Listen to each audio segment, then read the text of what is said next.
Well, okay, so Mr. Subchuck, in this video that we're responding to, is not a crank, so to speak. The position that he's defending is really a serious position held by some scholars. If you read someone like N.T. Wright's Surprised by Hope, for example, or as Mr. Subchuck himself referenced Randy Alcorn's book Heaven, you've met this argument before. And so on some of these passages, his reading is arguably the majority scholarly reading. So I'm not here to tell you that he is, I'm not here to attack him personally whatsoever. And I'm not here to say that he's, very lacking in the upper story, if you know what I mean. I'm here just to show a couple things. Number one, that over and over in this video, he takes a highly symbolic, prophetic, and apocalyptic imagery and converts it into a literal blueprint. And then he adds details that it really never gives him. The text itself never gives him. We got art, music, literature, technology, career fulfillment. I'm going to show you those words are not in the passages that he's citing, and he's going to get into this as we get into. I'm going to be playing his video in sections. Number two, this is the one actually that may bother some people. He takes a whole category of things that the New Testament says that are already true of you, that are already that you're supposed to be enjoying right now as someone who is partaking of the salvation of God, those who are partaking of the blessings that Yeshua has enabled us to so graciously receive right now. And he pushes them past your funeral. That's a problem, I do believe. So I'm not arguing because I want to be, we're not here just to argue for the sake of arguing. I'm not just saying, I'm not saying that the scriptures have no hope for us when it comes to the future and all that. Because God forbid. We have a wonderful and very bright future, I do believe. We trust in God. God gives us wonderful, wonderful things. He always looks after us and provides for us.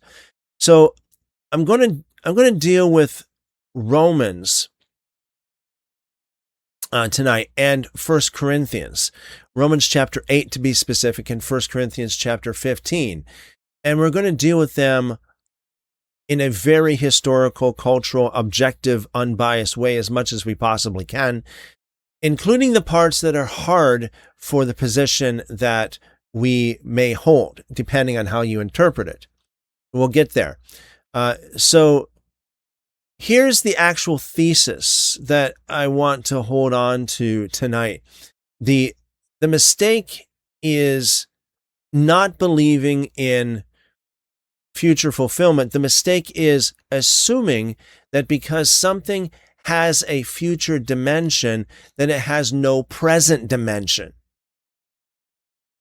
Like, for example, if it says, in the future we'll be living with God, that doesn't mean that right now we're not.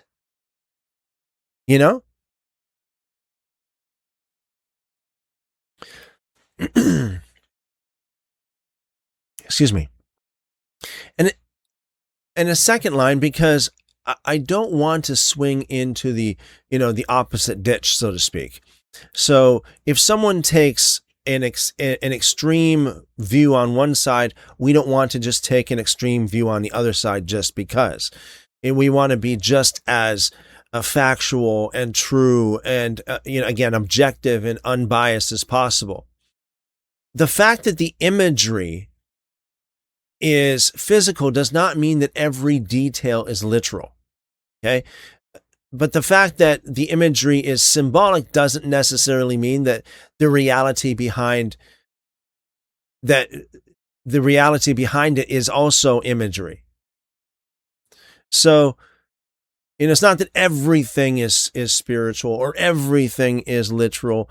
We want to take a very grounded approach here. So where does the New Testament put the tense?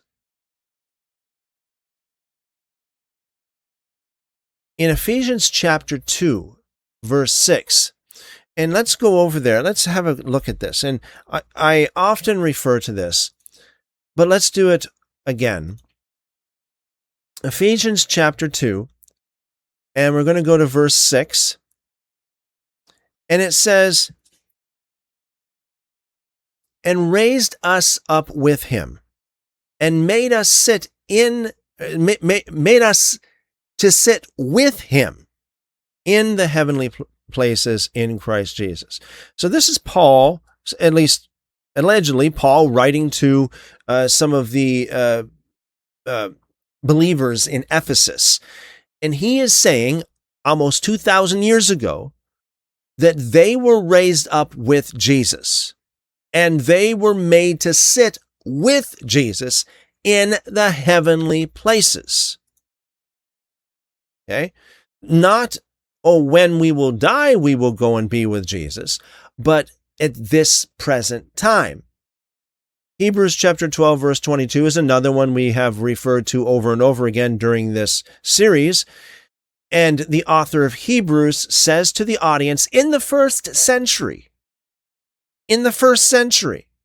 but you have come to Mount Zion and to the city of the living God, to the heavenly Jerusalem. The heavenly Jerusalem, the same Jerusalem that the book of Revelation is talking about. That Jerusalem, according to the author of Hebrews, you have come to it. And that was 2,000 years ago. It existed, and these people, according to the author of Hebrews, were already there 2,000 years ago. I propose that this is more of a spiritual thing as opposed to a literal and physical thing, as Mr. Savchuk is presenting it to be. So, it's written to people who were still breathing about 2,000 years ago. Then we have Colossians. Let's go over there as well. We'll go to Colossians, and we're going to go to chapter 1 and verse 13.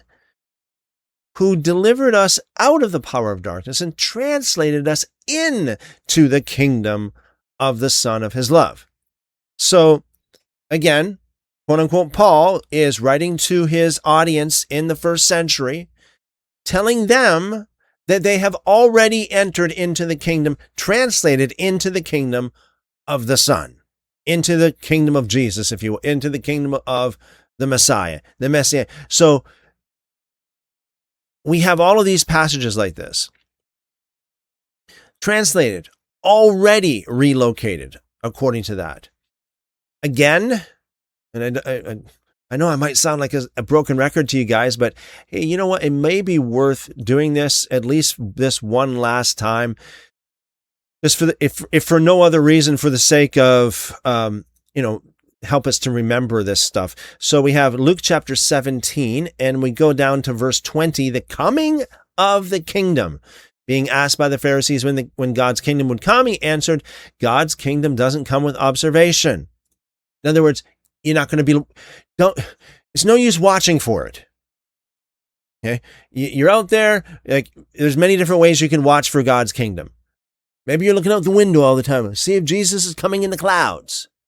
Or watching the news. Oh, wow, look at that. This is happening in the world. Oh, it's a fulfillment of Revelation. Wow, this is a fulfillment of it doesn't come with observation. It's not that kind of kingdom. It's not coming that way.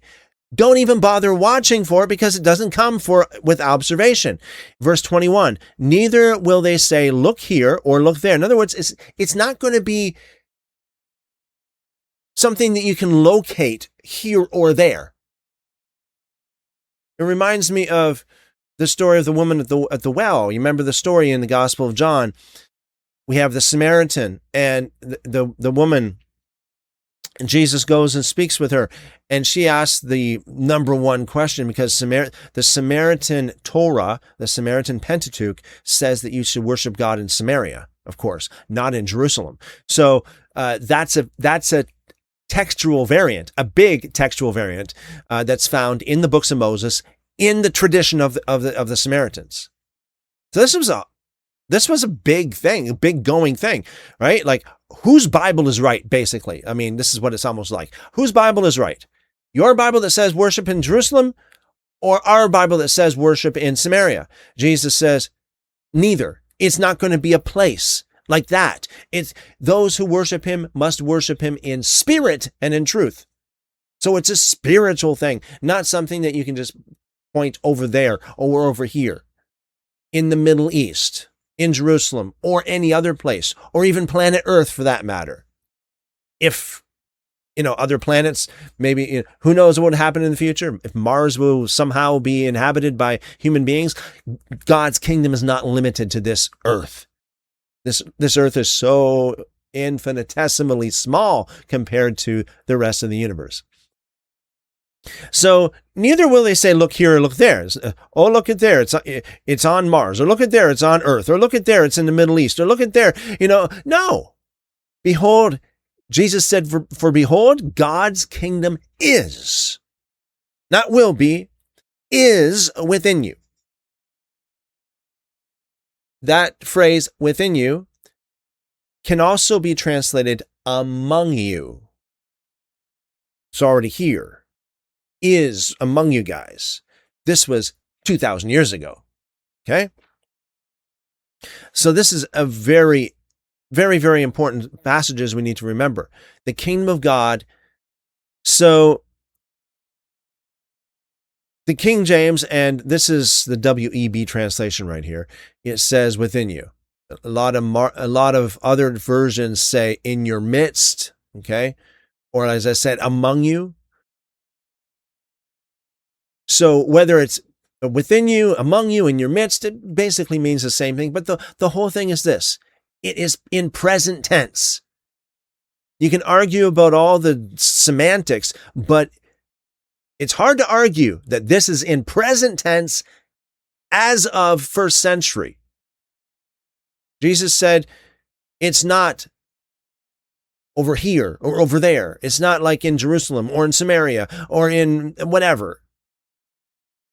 Not a physical, you can't point out to any physical place in the, in time space and say it's here or there, whatever. It is within you. It is, you are part of the kingdom. You have come to the heavenly Jerusalem. So whichever translation you take, the timing is the point here. And the timing is now. And where do I stand? Technically, because someone's going to, someone's always asked me, what do I believe? Really at the end of the day, it doesn't really matter what I believe. What matters is what's truth. Am I saying what's true or not? There's a spectrum here, okay? A lot of scholars hold what's called the inaugurated eschatology. Like you probably heard this before. Like it's now and not yet, already but not yet. I don't think that is legit. I think that is a very strange, to say the least, way of reconciling two different interpretations to marry them together. I hold the realized end, if you will, of that spectrum. And I hold it because of the tenses that we have here.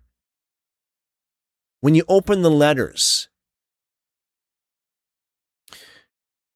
you get past tense or present tense when it comes to this kind of stuff.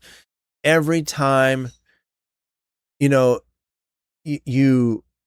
look at these kind of particular passages,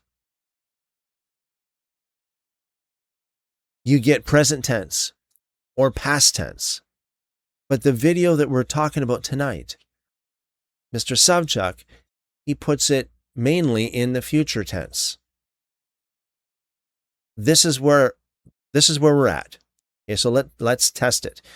And I want to say right off the bat, as always, if I say anything that's not correct, folks, and I'm not just saying that, I'm not just asking, it's not like I'm just saying, prove me wrong, but rather I honestly want you guys to keep, if there's anything I say that's not true, that doesn't logically work out, let me know in the live chat and give me evidence, please.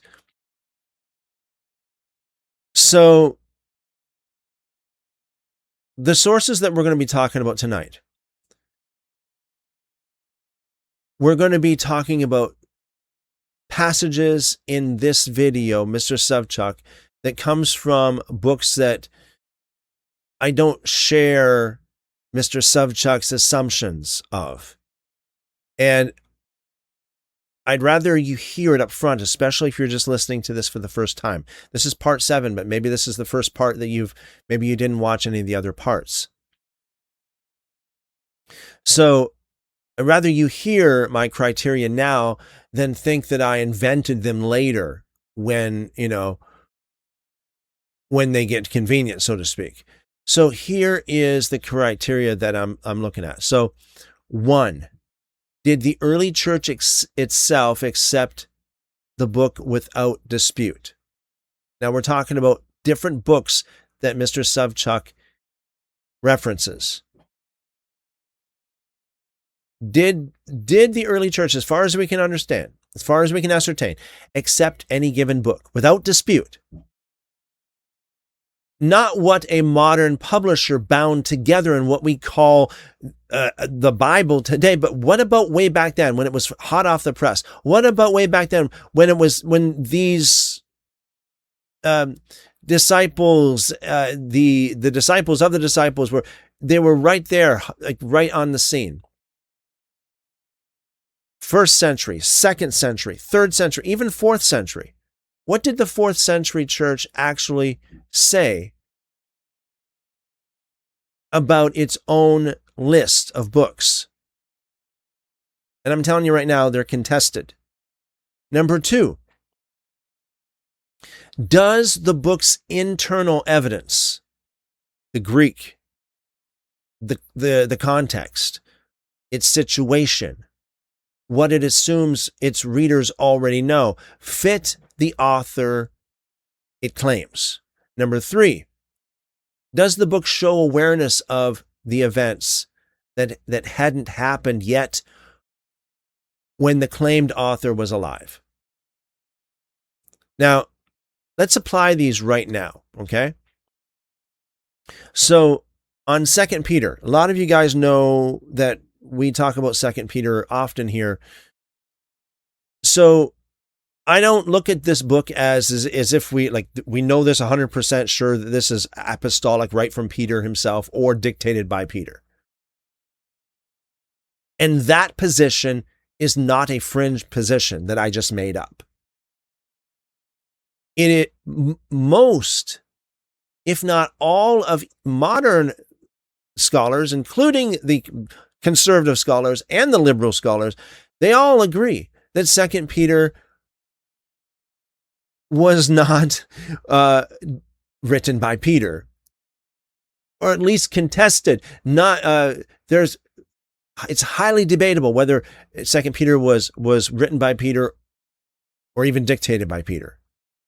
But it's also the ancient church's own verdict. The ancient church also viewed 2 Peter as something that is either not legitimate or highly questionable, to say the least. Eusebius, for example, writing the first church history in the 4th century, he puts 2 Peter in the spoken against books. And then we have what he wrote in the ecclesiastical history in chapter 3, verse 3, if you will, or paragraph 3. he says flat out, and I quote, "The so-called second epistle we have not received as canonical." Unquote. Origen is another one, and a century earlier said that Peter has left one acknowledged epistle. Perhaps, he says, also a second, but this is doubtful. That, unquote. That is it. That's a direct quote from him. Jerome notes that it was rejected by many because its Greek style doesn't match 1 Peter. It's not like, well, maybe Peter didn't write. Maybe he had something. Maybe he had someone. Maybe he dictated. No, it's just way too different for that. There's lots more that we can talk about 2 Peter, but that's just a little sample on the end of a toothpick. It's absent from the original Syriac Peshitta. Even Calvin had doubts about it. Even the father of the Protestant Reformation himself, Martin Luther, ranked it lower. And internally, within the book itself, 2 Peter chapter 3, verse 4, let's take a look at this. 2 Peter chapter 3, verse 4.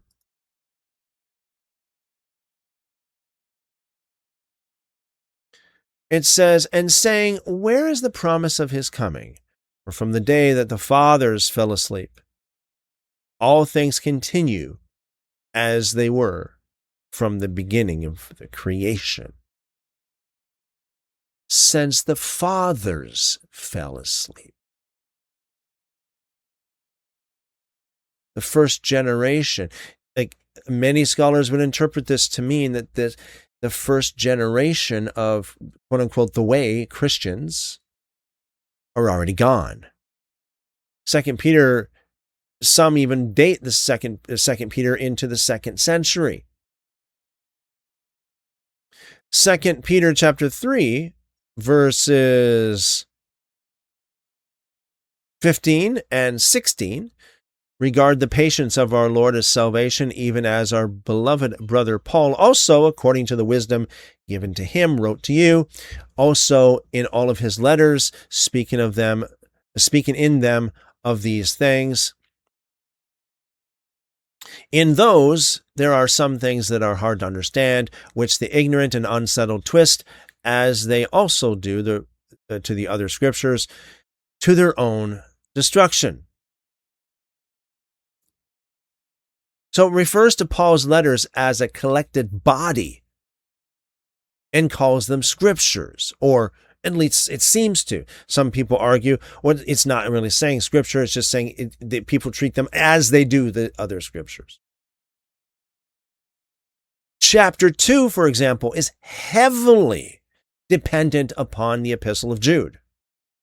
If you guys have never checked it out, we have videos on our YouTube channel about this as well, where we go through it side by side. 2 Peter and Jude. The same, it's like, it's pretty obvious that one copied the other, and we are pretty confident that 2 Peter copied Jude, because it's the same thing said in the exact same order.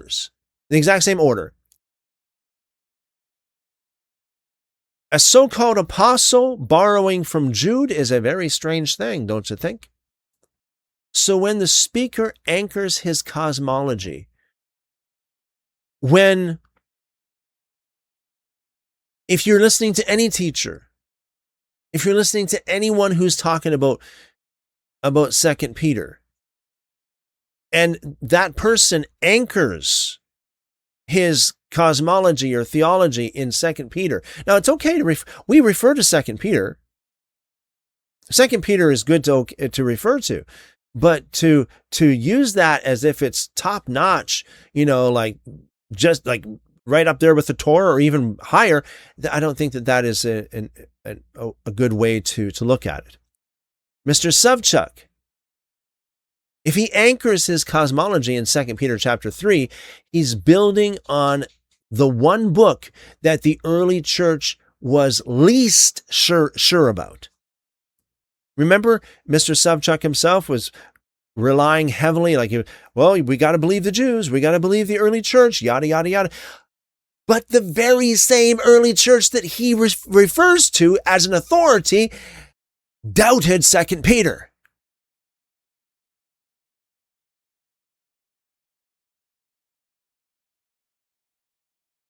So I'll still deal with the verse on its own terms later, the very verse that Mr. Savchuk brings up, because, we're not going to get into the canon argument right now. We speak about the canon quite often here as well. And again, if you're interested in this, we do have videos on that. But you all should know, especially those of you who are new here, you should know where I stand on this. On Revelation's date, here's another one. Traditionally, it's held that it's an older date, like in the 90s or closer to 100. I'm leaning on the side that it may even be before 70 AD. And we did a whole stream on this. What was it? A couple months ago or so? I forget exactly what day it was, but I remember it wasn't that long ago. We did a whole stream on the dating of the book of Revelation. We spoke about it for an extended amount of time, lots of content. So if you want to know that, go check it out on the YouTube channel again. Look up the book of Revelation date or dating, and pick the most recent one, the latest one, because we have everything up for the past, I think it's like 13 years on this channel. So check out the most recent one, because I have learned a lot over the past several years, and if you want the most up-to-date and the most accurate information, please check out the most up-to-date video that we have on the channel. But let me give you just in a nutshell, so to speak. Revelation chapter 11. We have a clue. Now, why am I talking about Revelation when we're supposed to be doing a reaction to Savchuk? Because he refers to Revelation a lot, and because really at the end of the day, this is a lot of people, they include Revelation as part of the foundation of their belief on heaven, okay? Including Mr. Savchuk. Revelation chapter 1, Revelation chapter 11, verse 1 and verse 2, it says, a reed like a rod was given me. Someone said, rise and measure God's temple. Measure God's temple. And the altar, and those who worship in it. Leave out the court that is outside the temple, and don't measure it, for it has been given to the nations, or to the Gentiles, the outer court. They will tread the holy city underfoot for 42 months. You see that, folks? That is a huge clue. It has John measuring the temple with the outer court given to the Gentiles to tread underfoot for 42 months. That's a standing temple. The Gentiles, nations, heathen they're all used interchangeably. We're not talking about a heavenly temple here, because we're not going to have heathen in the heavenly temple. We're talking about, this is the temple, and it's still standing here in Revelation chapter 11. Watch this. We go down to Revelation chapter 17, and we go to verse 10. They are 7 kings, 5 have fallen, 1 is, and the other has not yet come. When he comes, he must continue a little while. This is very significant, folks. Stick with me, folks. This is very significant. 7 kings, 5 have fallen, and 1 is. 1 is.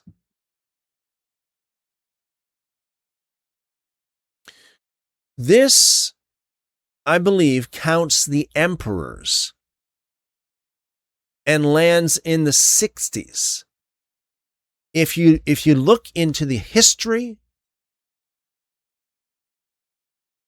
of the first century, this matches perfectly with the emperors in the 60s. Okay, because 5 did, at that point in time, 5 have fallen and 1 was still standing in the 60s. Revelation chapter 13, very famous passage, the whole thing about the mark. So we got Revelation chapter 13, and we'll go to let's go cut right to the chase. Verse 18. Here is wisdom. He who has understanding, let him calculate the number of the beast, for it is a number of a man. His number is 666. Ooh. Okay, so in the Hebrew Gematria, this is where each letter of the Hebrew alphabet is ascribed a number, of a numerical value. We have 666. The number 666 is perfectly in line with the number of Neron Kaiser, or Nero Caesar, which fits perfectly with the 60s in the Hebrew Gematria. In other words, 666, Nero, the name of Nero equaled 666 in the Hebrew. Perfectly. To a T. You might say, I'm not convinced yet, Christopher. Show me, is there some other piece of evidence that would confirm that? Yes, there is. Because there is another ancient manuscript that has a variant in this very verse. The number of the beast in this ancient manuscript that most people will not talk to you about, won't tell you about, it says that the number of the beast is 616. 616, not 666. You might say, okay, Christopher, that just contradicts what you said, because, it's not 666, it's 616, so that means it's not Nero Caesar, right? Wrong. Here's the thing. So that variant shows up, and you want to know you want me to be precise here? It shows up in P115, manuscript Papyrus 115, Papyrus 115, and the Codex Ephraimi. And this corresponds exactly to the Latin spelling of the name of Caesar, Nero. Coincidence? I think not. 2 different numbers, 2 different spellings, 1 emperor. That's very hard to explain away. That's very hard to say, yeah, but. We got 2 completely different manuscripts that both point to Caesar. What happened? Say, why do we have one that says 616 and one that says 666? Likely what happened was, as a scribe was copying the book of Revelation, and he was copying it for a Latin audience, people who knew the Latin, he came to this passage in Revelation chapter 13, verse 18, and he knew it was talking about Nero. And he knew 666, 666 wouldn't fit Nero in their context, in their minds, because they're going by the Latin name. So he changed it from 666 to 616 so that it does match Nero, so that it still points to Nero no matter which way you look at it. So the late date of Revelation rests almost entirely It almost sounds like a joke, but it's the truth, folks. By the way, share the live stream, folks. Share. Hit that share button and post it on your social media feeds. Send someone a message. Say, hey, just watch this. Tell me what you think about it later, Or better yet, those of you that are watching this right now live, let me know what you think in the live chat. If you disagree with what I'm saying, please provide evidence, okay? I am open to correction. I'm very much open to correction. But provide evidence. Don't just say, oh, it's wrong. Wrong. Okay, I get it. You think it's wrong, but that doesn't mean it's wrong. Show me that it's wrong. Give me good evidence for it. The late date of revelation. Now, it sounds weird. It sounds almost unbelievable, but this is what we have.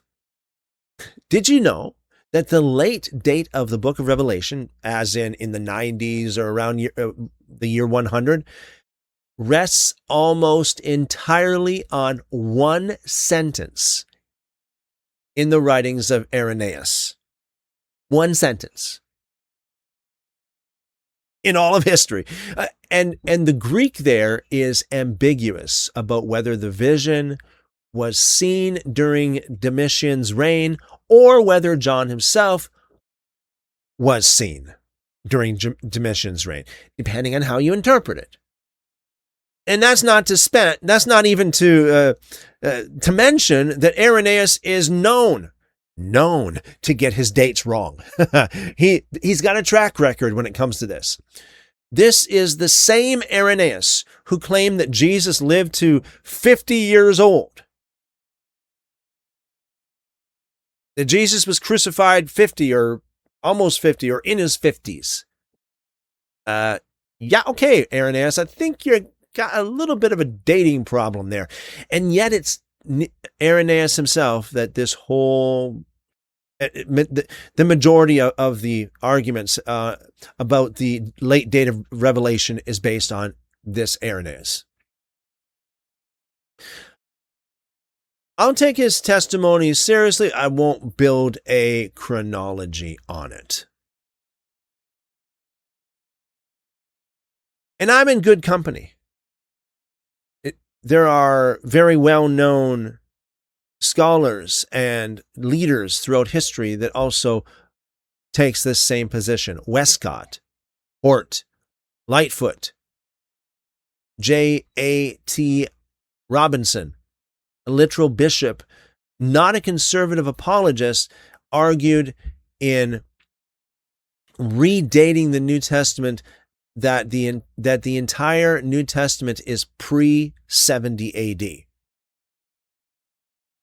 For one striking reason, not a single New Testament document clearly refers to the destruction of Jerusalem, and that was something that was absolutely historic, rocked the foundation of the Middle East in the first century. We're talking horrors of horrors. Thousands of people, several thousand people within the temple slaughtered. They said that people were slaughtered so much in that time, in that day, during that war, that they said the whole place was on fire, and they said there was so much blood you could put the fire out with the blood. Yet nobody in the book of in the New Testament mentions it? What? That's huge.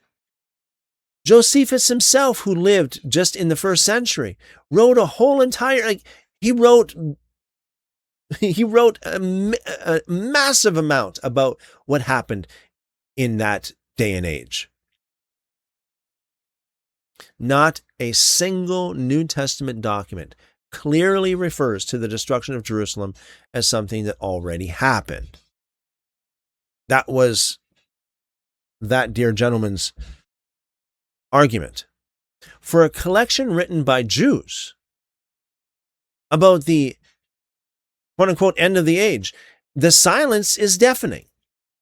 Now, here's the part where my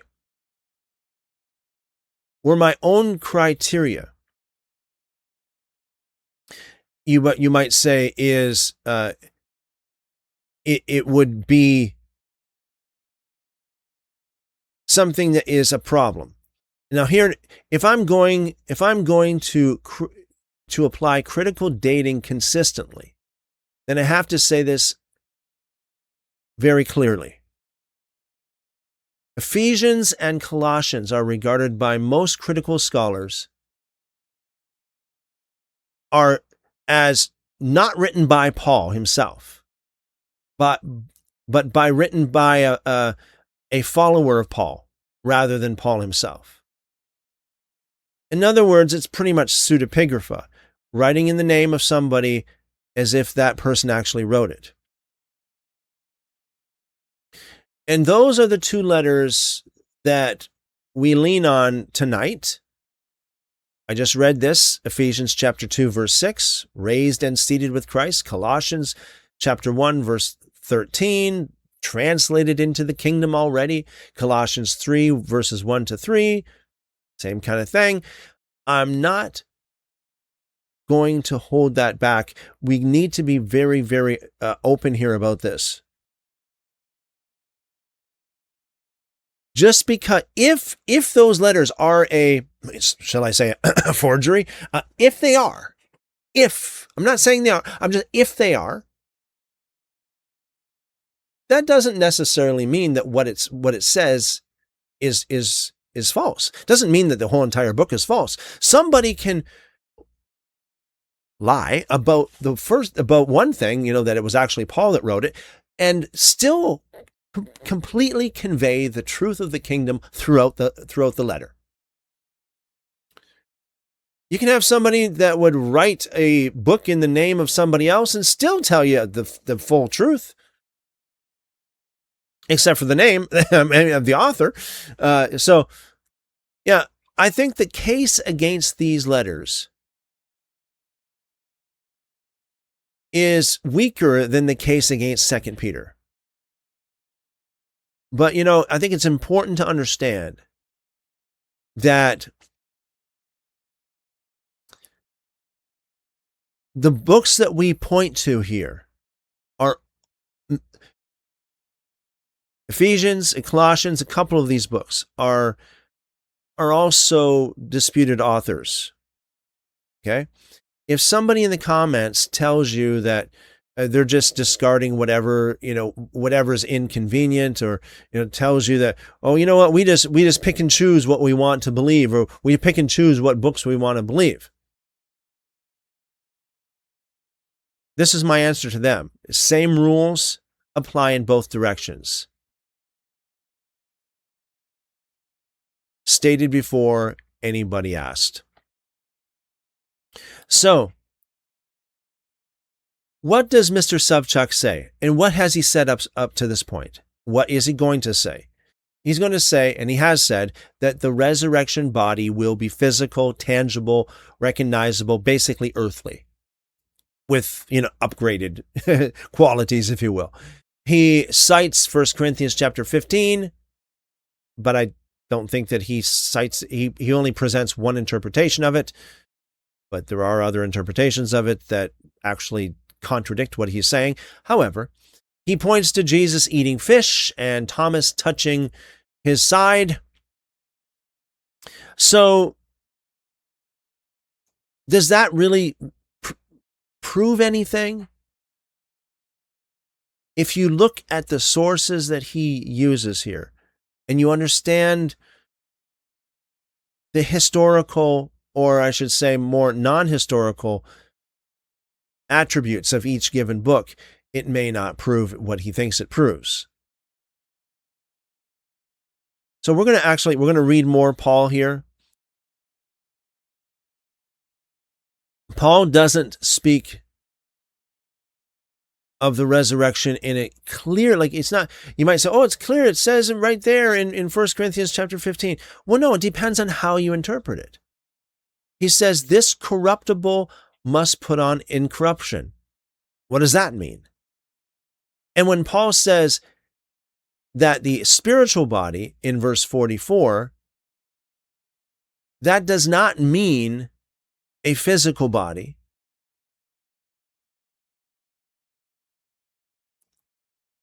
A spiritual body can be a totally different body. We spoke about this last night as well in 1 Corinthians chapter 15. He likens the natural body that dies and the spiritual body that rises to be like the first Adam and the second Adam. The first Adam that came, as we know the story of the Garden of Eden and all that kind of stuff. The second Adam is typically believed to be Jesus. And even Paul himself says in 1 Corinthians chapter 15 that the second Adam is the Lord. So if, using his own analogy, if the natural body is transformed into a spiritual body, and it's still physical, it doesn't work with his analogy. Unless you believe that the first Adam, the Adam himself, as in Adam and Eve, do you believe that Adam became Jesus? I don't. I think they're two completely different men, right? To say the least. So, would it not be reasonable and logical to say the same about the natural and the natural and the spiritual, the physical and the spiritual, two completely different entities, if you will. The word body in the Greek is the Greek soma. Okay, and Paul's contrast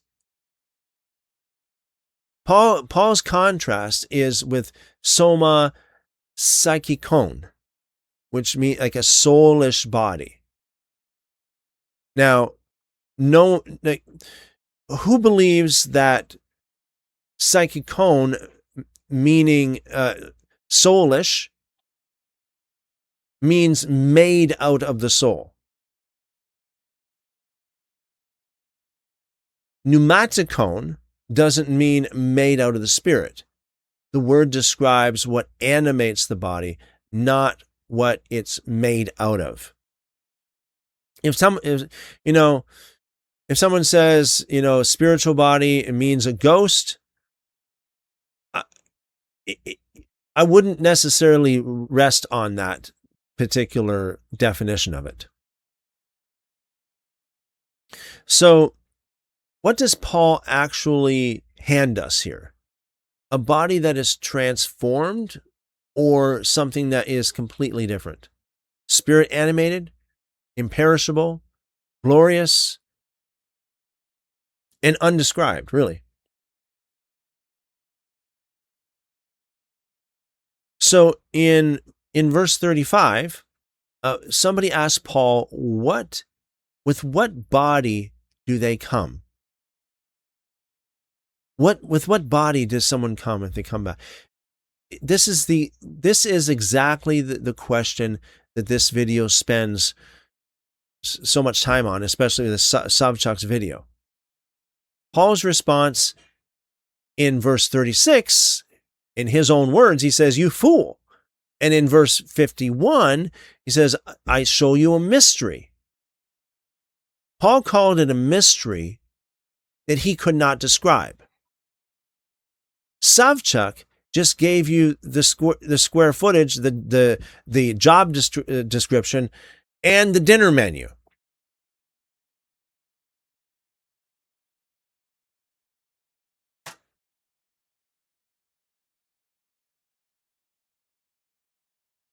The confidence that Savchuk has in this video is not a confidence that even Paul himself doesn't have this kind of confidence.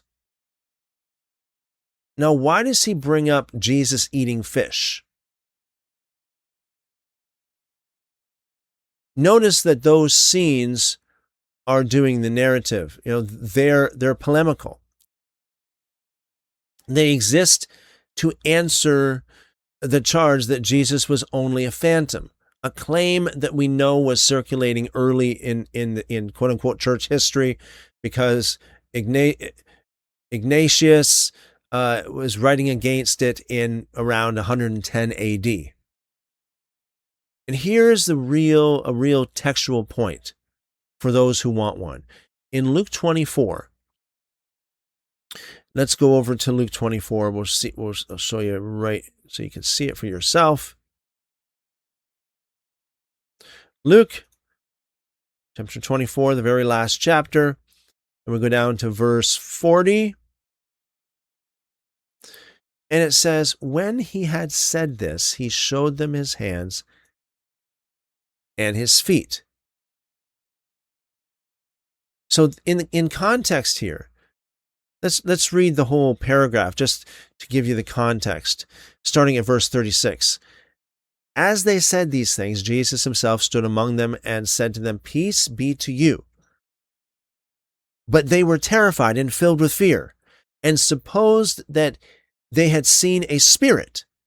He said to them, "Why are you troubled? Why do doubts arise in your hearts? See my hands and my feet, that it is truly me. Touch me and see, for a spirit doesn't have flesh and bones, as you see I have." When he had said this, he showed them his hands and his feet.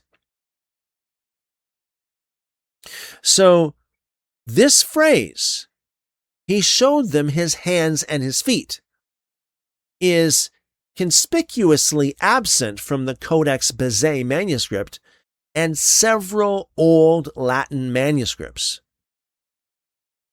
It is one of the classic it's one of the classic Western non-interpolations. Westcott and Hort bracketed it right out.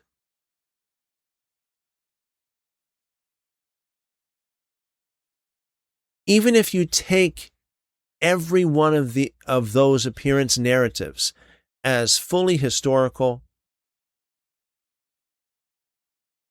that still does not license what he does next. He goes from Jesus ate a piece of broiled fish to there's a detailed physical environment of eternity, including the architecture and the career opportunities in heaven, according to Sobchak. Sobchak goes, he takes a massive leap, going from just a piece of broiled fish to, hey, this is what you're going to have now. So because of this fish, basically, you're going to be building houses, you're going to be having careers, and, it's going to be just like here, basically just like on earth, just an enhanced version of it. That's not real good exegesis. That's what they call extrapolation. Let's listen a little bit to what Sobchak says, and we'll react to it as we go along.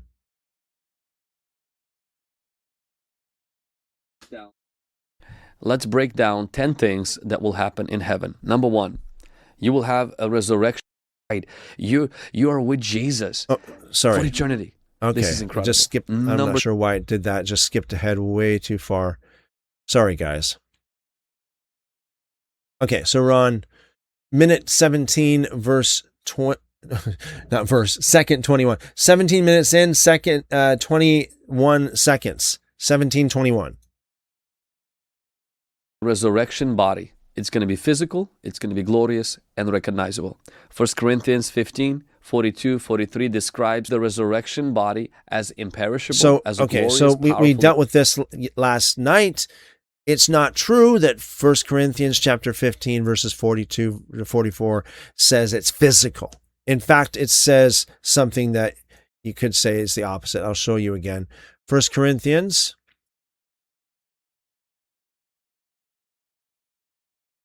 chapter 15, we'll go to verse 42 to 44. Now, I'll read this, and you can tell me, does this say that the resurrected body will be physical or spiritual? You tell me. Does it say it will be a natural body, or does it say it will be a spiritual body? Because you have a natural body. A natural body is a natural body, and a spiritual body is a spiritual body. Two completely different things. What does it say here? Sobchak claims, and it says that the resurrected body will be physical. In other words, natural. Does it say this? Watch. Verse 42. So also is the resurrection of the dead. The body is sown perishable. It is raised imperishable. It is sown in dishonor. It is raised in glory. It is sown in weakness. It is raised in power. It is sown a natural body. It is raised a spiritual body. There is a natural body and there is also a spiritual body. As far as I can see, folks, this is the opposite to what Mr. Sobchak claims here. As you can see right here at the bottom of the screen, he claims that it's supposed to be physical.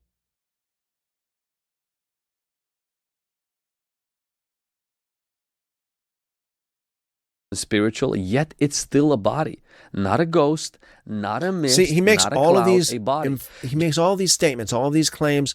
He asserts all this stuff. But again, where does he get this from? And it doesn't match the scripture that he gives here.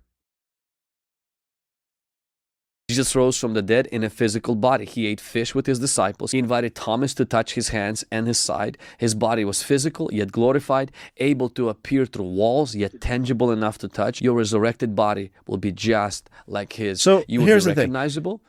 Okay, so is it possible for a spiritual body to be felt? Is there anybody in the live chat? Have you ever had, and I know this may be kind of a weird question, but I know that there are a lot of people who claim to have had experiences with spirits. Let me know what you think. Is it possible to literally feel a spirit and yet it's not physical? Has anybody ever experienced something like that? Like you felt something touch you, or you felt something, as some people, not a very good experience, but some people claim to have been scratched by evil spirits and they even have marks to show it. It's like this is not a physical body per se. Anybody that ever had those kind of experiences before? Let me know in the live chat. But still, this kind of speak, folks, like, when someone does this, it makes it look like it's all true and quote unquote scriptural, biblical, and all that kind of stuff. But he takes this one little thing and he asserts like a whole mittful of different claims on top of it that the passage doesn't actually even say.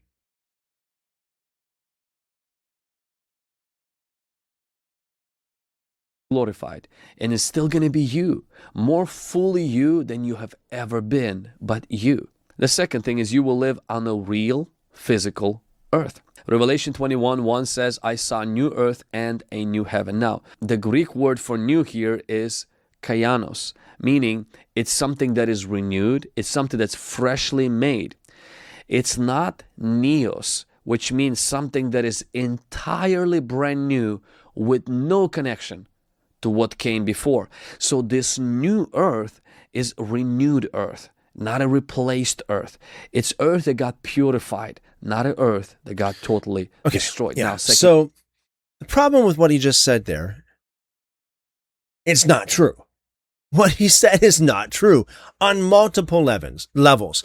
So a few days ago, we have investigated this whole phraseology of new heavens and new earth and what that meant to the first century Jew. Definitely not physical. Okay, not for those of you who want to know. Just if you really are interested in this, check out the previous parts on YouTube. The replays are still up for watching. Hubert says, yes, it wasn't something you could touch, but you could see. All right. Yeah. Thank you, Hubert. I appreciate that. Yeah. Not something you can touch, but something you could see. Very, very awesome. Thank you. Yeah. So, it's amazing how spirits can manifest, as Hubert was talking about, that we have, something that appears as if it's, I'm not sure, Hubert, like if it was transparent or whether it was like, it looked like it was real or physical, but a lot of people would say that they experience such a thing, or even something that can be felt, as if it's almost physical, but it's not. Okay, so excuse me. Mr.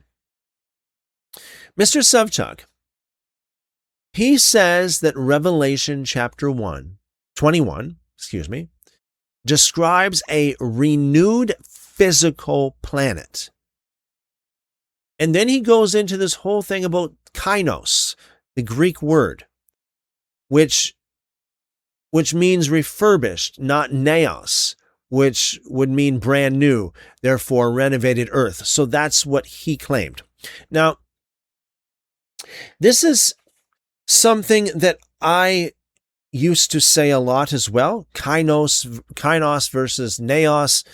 That neos means new in time, whereas kainos means renewed or refurbished or,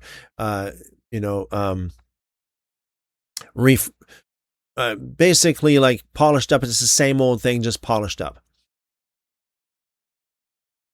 I have learned some things in the meantime, and it's not as simple as that. That is an overly simplified way of putting it. I'm going to show you some evidence that that's not really the case. So we take a hard distinction between kainos and neos.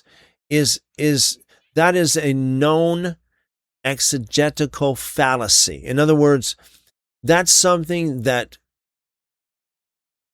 knowledgeable biblical scholars have already identified as a known interpretive fallacy. It's not true. D.A. Carson has an entire chapter on this category of the word study error. And Carson is a conservative scholar, not a liberal one. This isn't a liberal versus conservative thing.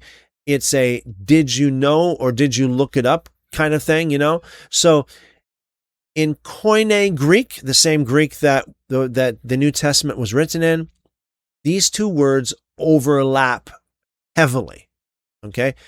Kainos does not lexically mean renewed. And neos does not mean brand new with no connection to what came before, as Savchuk just claimed. That's not true. Those are maybe perhaps study Bible footnote definitions, if you will, but that's not the working definition of these actual Greek words. Let's take, for example, Ephesians chapter 4, and we're going to go to verse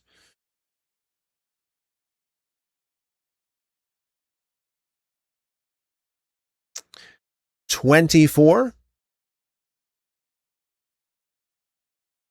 Put on the new man, who in the likeness of God has been created in righteousness and holiness of truth. This word new is kainos. In Colossians chapter 3, we have something very similar. Colossians chapter 3, and we go down to verse 10, having put on the new man, who is being renewed in the knowledge after the image of his creator. Put on the new man. So the same author, allegedly, same idea, same word. Parallel letters written around the same time. This here in Colossians chapter 3, verse 10, you'd think it was kainos, right? It talks about the renewal and all that kind of stuff. Like, it doesn't kainos mean renewal, like renewed, refurbished. And then we have, where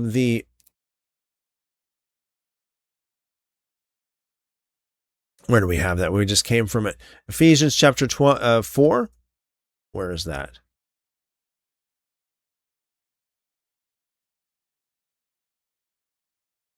here.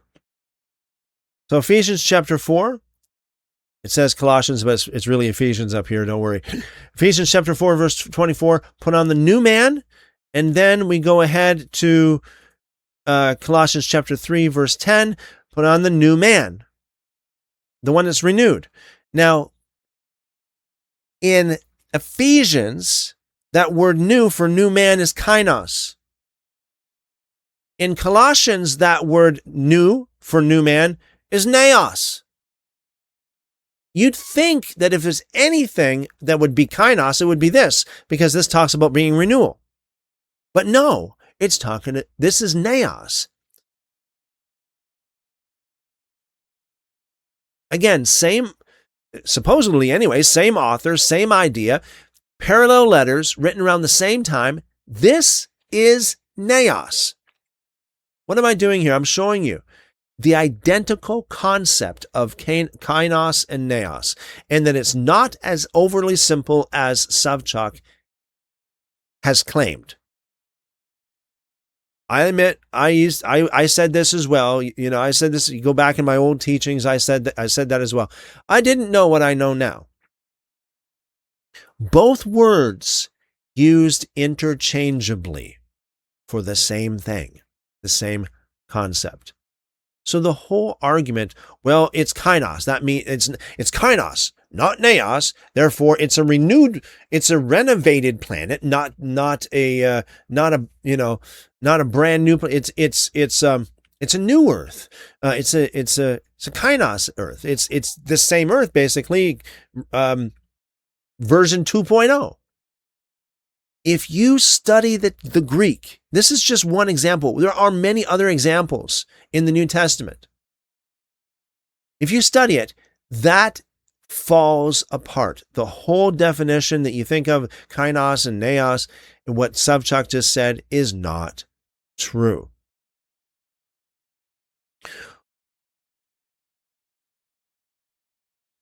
One Greek adjective does not contain an entire theology of a new creation.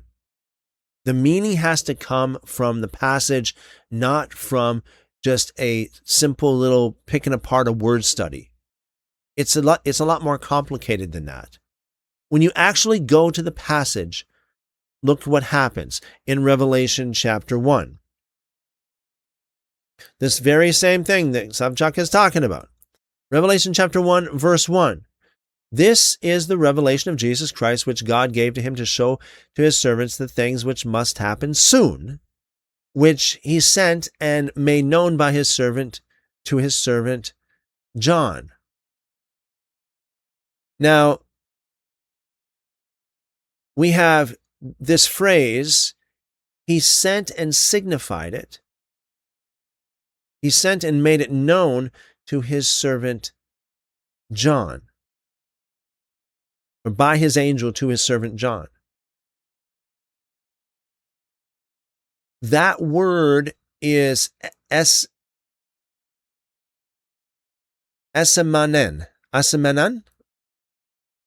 from the word semino, to communicate by signs and symbols.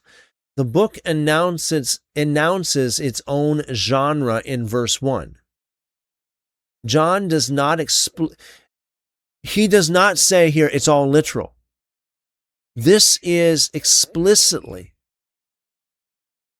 a book of signs and symbols.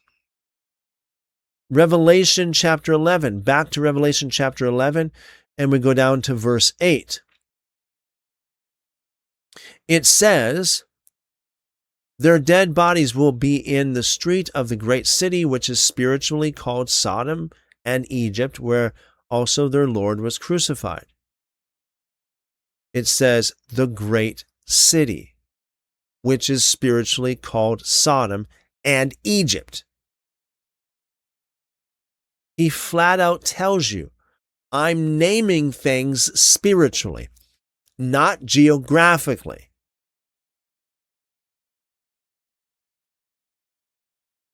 Revelation chapter 21, which Savchuk just referenced, verse 1, It says, I saw a new heaven and new earth, for the first heaven and first earth have passed away, and the sea is no more. Now we know from our word studies, or not our word studies, but we know from our studies of history and culture, and from the ancient Jewish interpretation of this, that this means a renewal of perhaps government, that God blesses his people. It has nothing to do with the literal earth, literal heavens, that kind of stuff. The verse that Savchuk quoted ends with 4 words that he skipped right over. Watch this. The sea is no more. Or sea is no more. There's 4 words right there. Or the sea is no more. No more sea. Now you read that literally, and you've got a planet with no oceans, no large bodies of water, nothing. Who believes that? Does Savchuk believe that the earth will literally be like pretty much an earth without water?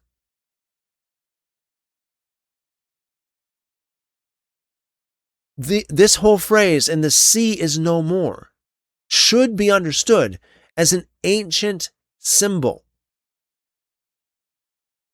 The sea, in the ancient Jewish mind, as far as we can ascertain, was an ancient symbol of chaos. Just like the heaven is a symbol of either blessing and sometimes government, the earth. You could say also the new heaven and new earth.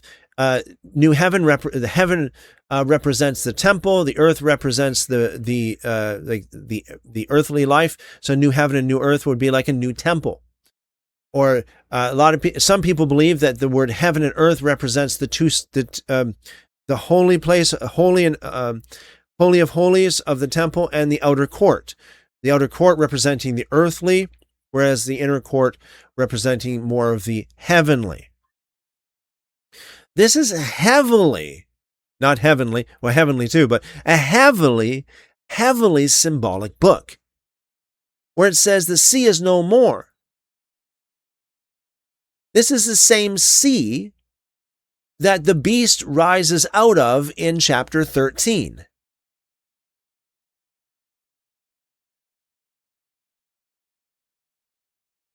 So it's a symbol, the sea of chaos, the sea of wickedness. So to the literalist, if you're a literalist here, the literalist is already reading symbolically, how can this be anything other than symbolically?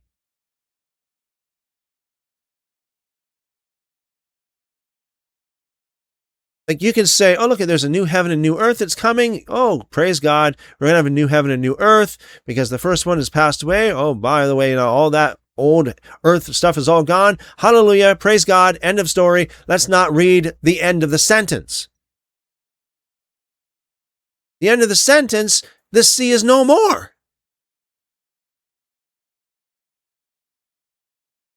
Symbolic. It's all symbolic. Look at verse 22. Let's go down here to verse 22. I saw no temple in it, for the Lord God Almighty and the Lamb are its temple. Compare that to what we just read several days ago, or a few weeks ago now, I think it was, Ezekiel, with the quote-unquote third temple. Ezekiel chapters 40 through 48, where the parallel vision has a gigantic temple measured out over 9 chapters of dimensions. And John is deliberately, apparently, negating Ezekiel here. That's a theological move. That is not a literal architecture. And by the way, while we're here, let's do the math on the city. You go back here to verse 16, for example. Verse 16, 12,000 furlongs. The city is square. Its length is as great as its width. He measured the city with the reed, 12,012 stadia. Its length, width, and height are equal. Okay? So what is this? First of all, it's a cube. If you were to take this literally, it's a cube. How big of a cube? Well, if you want to take it literally, that's 1,400 miles on each side of the cube. 1,400 miles up, 1,400 miles across, 1,400 miles deep. On a planet whose atmosphere only gives about 60 miles.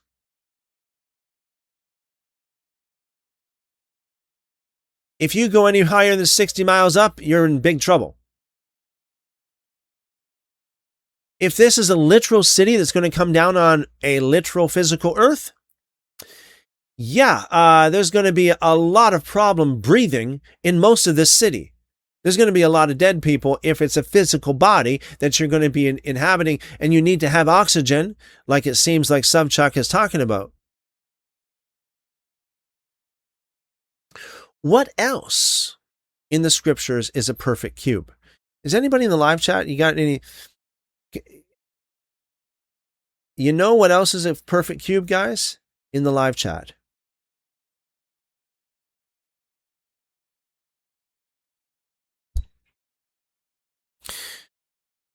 And this is one of the reasons why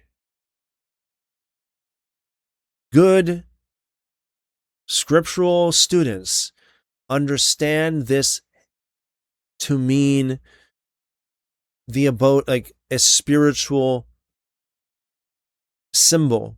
It's a symbol of God's presence, not a literal thing. Earlier, Cubert says, love that scripture. All right, that's awesome. Thank you, Cubert.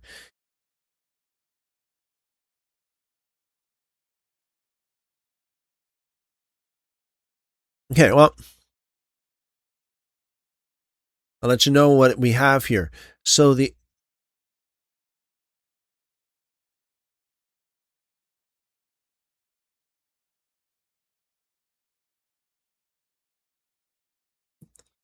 Mary says, I felt a hug after a friend. Oh, sorry. Colleague saw it and said, what was that? Amazing, Mary. Thank you for sharing that.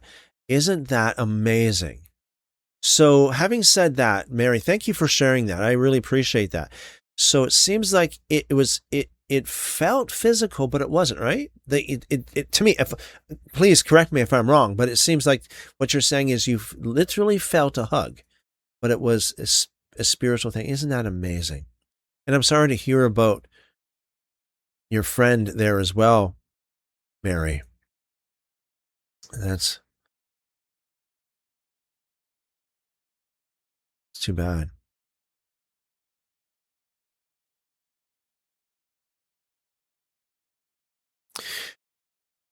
Just in case, folks, Cubert says that's beautiful. It is very beautiful. It is. Here's the thing. So, you know what, before we get too far as well, just to make sure everybody is, you know, even myself, the live stream is behind here. Make sure that you got, make sure you click that live, make sure the live little, little dot is red there, you know, just to make sure that we're up and live. And it's, for some reason, the feed like lags quite easily sometimes if it just buffers a little bit. And if it buffers a little bit, like, you know, a few times, and it gets behind. Well, you know what? Okay, so here we have the so-called heavenly Jerusalem, a perfect cube. What else is a perfect cube? Let's go to 1 Kings, and we're going to go to chapter 6, and we're going to go to verse 20. Within the inner sanctuary was 20 cubits in length, 20 cubits in width, and 20 cubits in height.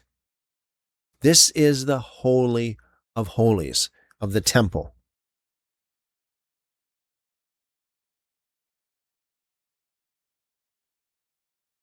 The Holy of Holies matches this.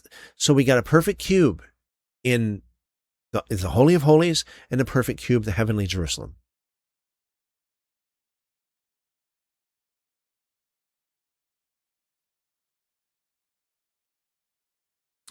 Heather asks Mary, I don't understand what you mean, Mary. Apologize for my ignorance. All right, yeah. That's a really amazing thing, Mary. Thank you for sharing that. That's amazing. So, if I understand Mary correctly, I think that what Mary's saying here, and again, Mary, please let me know if I'm wrong, but you felt as if someone was physically hugging you, but it wasn't really physical. It was a spiritual thing. It felt real. It felt literal.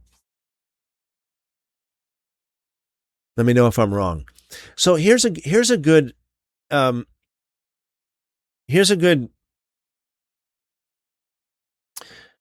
parallel, if you will. We got a cube.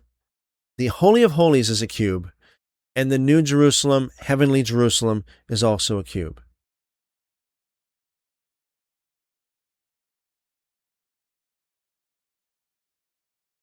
Mary says, my colleagues saw me get the hug. You know what, guys? I'm going to share something.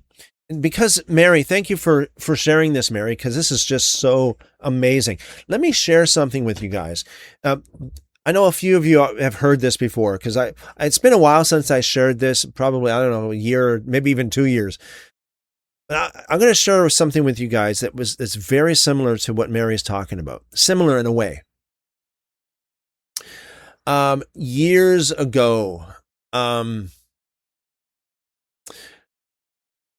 this was before I got saved. I was in this home, and I was with this friend of mine. It was a young lady, and she was. It was late at night, and she kept on telling me that she saw a spirit around the place. She saw a spirit in the.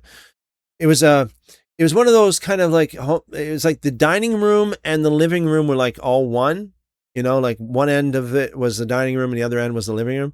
So her and I were sitting on the couch, and she was sitting at if you're sitting on the couch, it'd be the far right seat. And I was sitting in the center, and there was nobody to my left, nobody sitting there.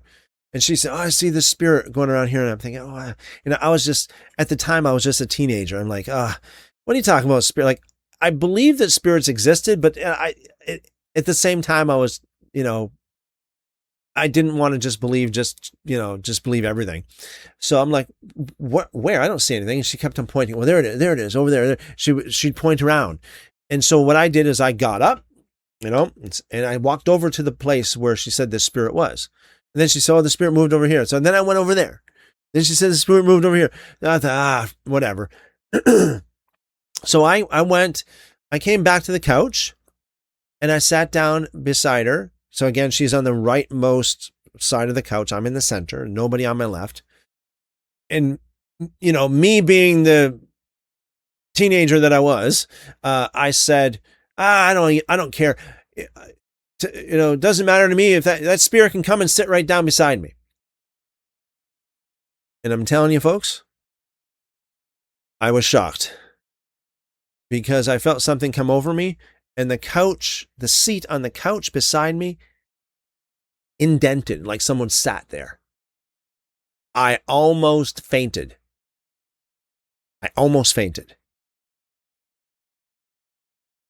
So there's a good example of a spirit who seems to have physical qualities, but it's not physical.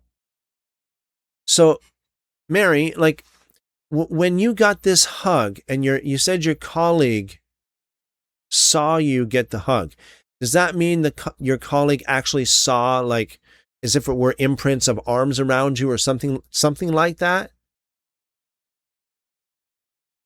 Yeah, Mary says, but my friend at work saw it. Oh, okay. So it wasn't invisible, right? So your friend actually saw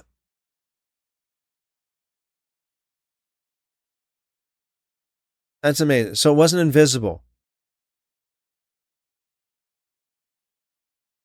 So Mary, let me ask you, can I ask you, when you got the hug, did you feel as if someone was actually hugging you, or was it something that you really couldn't physically feel?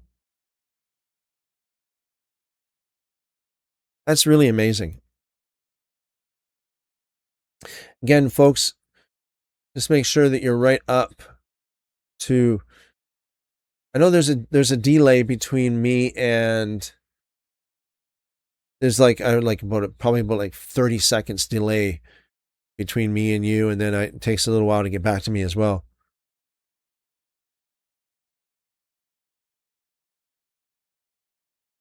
So your friend at work saw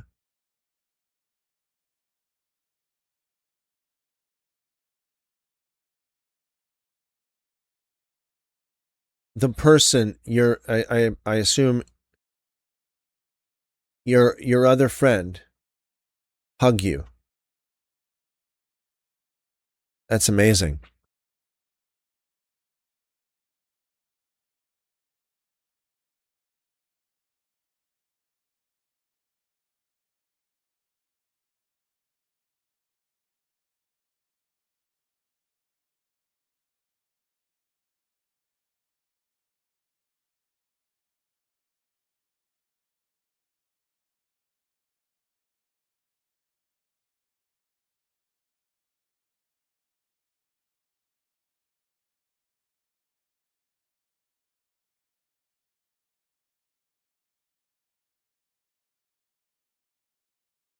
Those of you who are watching this on YouTube,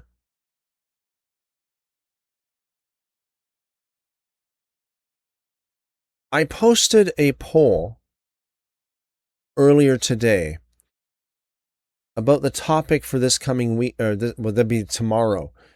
I'm going to post it here in the live chat. If you didn't vote on this poll, please, if you wouldn't mind, go to that poll and vote. Okay, we've got 4 topics I put up there that we can talk about tomorrow, and I would like to know what you guys would like to talk about. So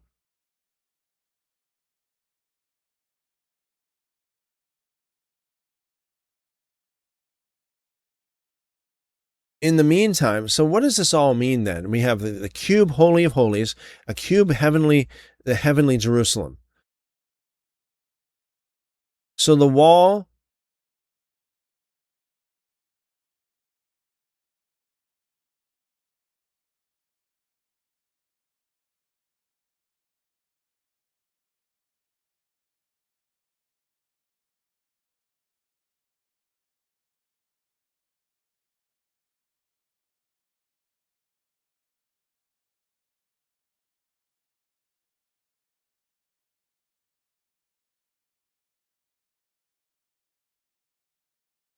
these numbers and these measurements that we have, 1 Kings chapter 6 verse 20, and in the book of Revelation chapter 21 as well, verse 16, it's basically number symbols. John's point is that the entire city has become the Holy of Holies. It seems to me.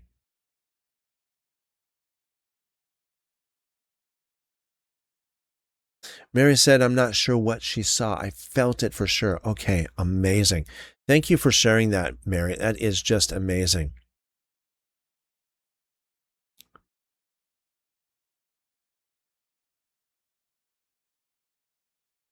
So John seems to be relating this heavenly Jerusalem with the Holy of Holies.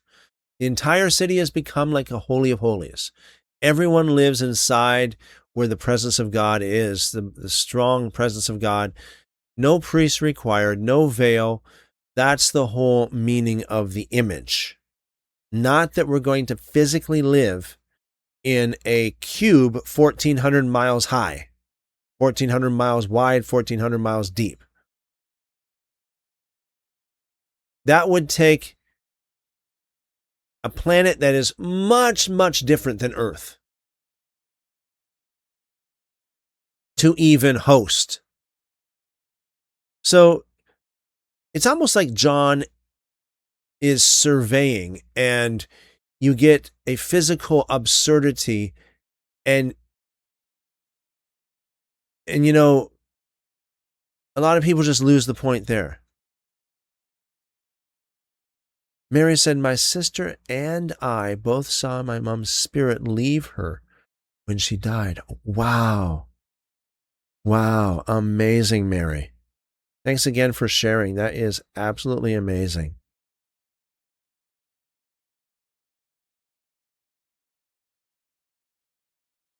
Amazing. Thank you, Mary.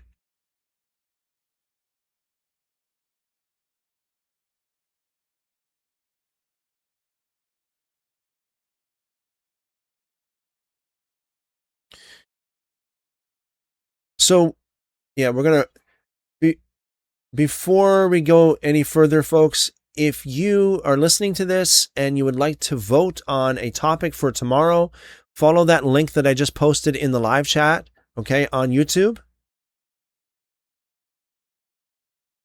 Follow that link and let me know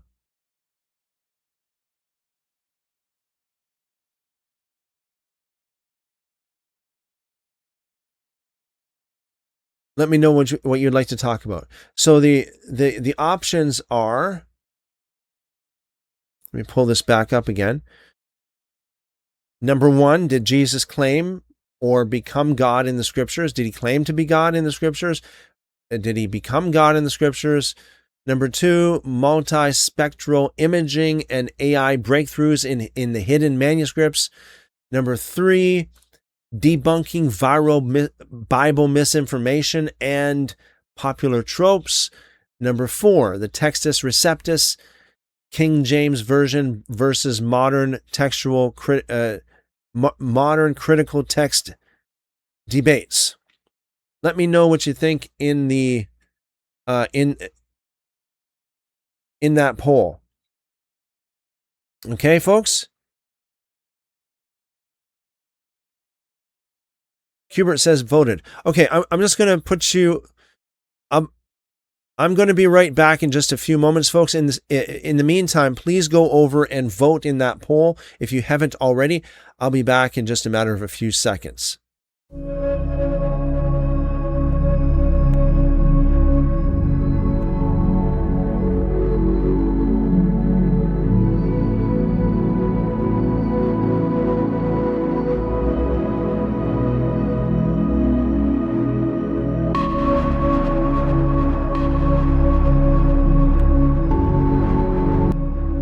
Okay, thank you for your patience, guys. Thank you for your patience. Thank you for all of those who did vote in that poll. That poll is still going to be open for a little while. Heather says, right after my sister died in a car wreck, I was asleep at my mom's with my babies in the bed, and my little one was getting sick.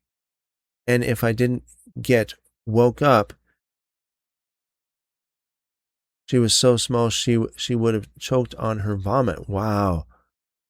I thought it was my sister smacking me in the forehead. That's what woke me up. Maybe I was mistaken. Wow, amazing. I really appreciate you guys sharing these awesome stories. Really good. Thank you. Thank you, Heather. Amazing stuff. Really good. Mary said, it was like a bluish wisp of smoke that drifted off up to the ceiling. Wow. That is really amazing. Beautiful.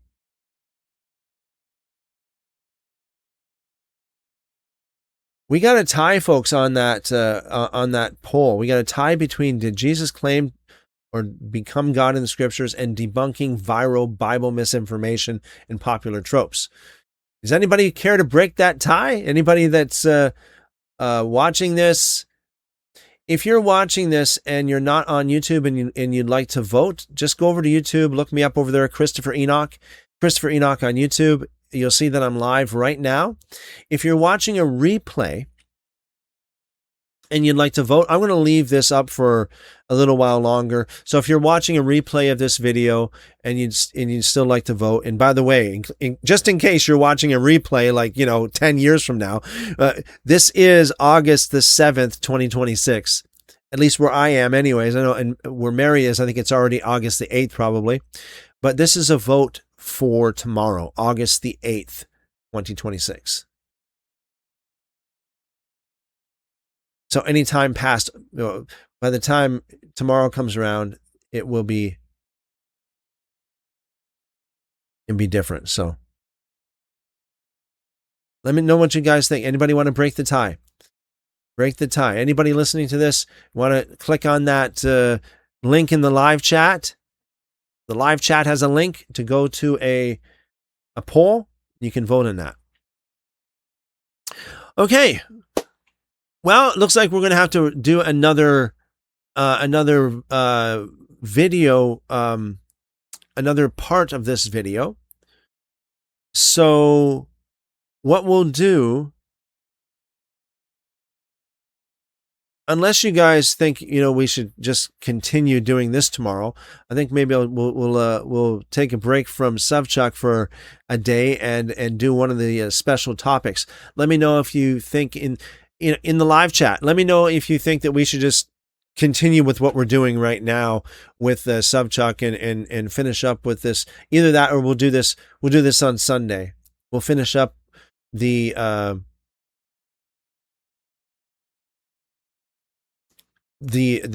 reaction series. Chipmunk says, I have many supernatural stories. When my mom was terminal, my aunt was sitting on the couch. My mom had not spoken in several weeks as she was asleep. And in that stage, my mom talked out loud saying, the suspense, waiting for the next. I assume you're going to follow up here with another chat. Who is all there?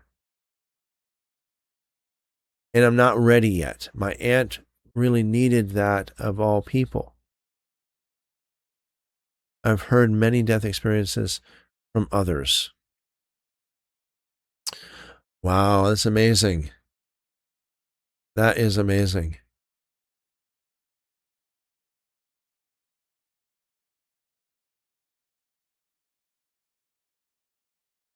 Wow, thank you for sharing that, folks.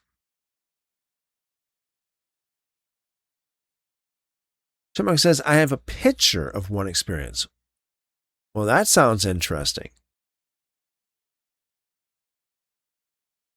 If you ever feel comfortable sharing that, just send that over sometime and have a look at that. But yeah, that sounds really, really interesting.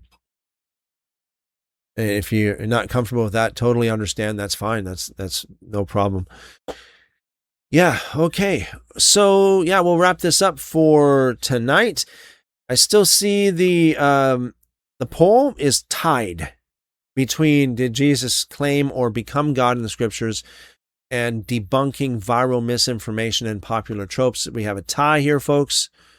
So I'll leave it open for a little bit longer, even past this live stream, to see if there's going to be anybody to break the tie. In the meantime, folks, we'll continue this